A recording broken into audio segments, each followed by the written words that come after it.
Girlfriend relationship করতে করতে জীবন নষ্ট করে, তার পুরো ক্যারিয়ারটা ধ্বংস হয়ে যায়।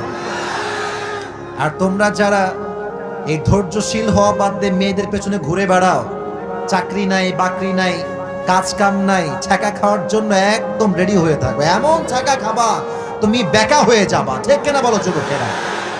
আর বোনেরা অনেকেই আমার ওই সামনে আছে, এখানে কি কোনো প্রজেক্টর আছে? নাই, হয়তো আমার সাউন্ড যাচ্ছে না সাউন্ড। এটা বোনদেরকে একটা কথাই বলবো, বোনরা কিন্তু খুবই চালাক, মেয়েরা খুবই চালাক, জাতে মাতাল তালে ঠিক। যখন তোমার সাথে রিলেশনশিপ করবে, doesn't matter whether you have money or not, টাকা আছে কিনা দেখবে না প্রেমের সময়, বাট যখন বিয়ের টাইম আসবে মেয়ে কিন্তু টাকলা হলেও টাকাওয়ালাকেও বিয়ে করবে, ঠিক না?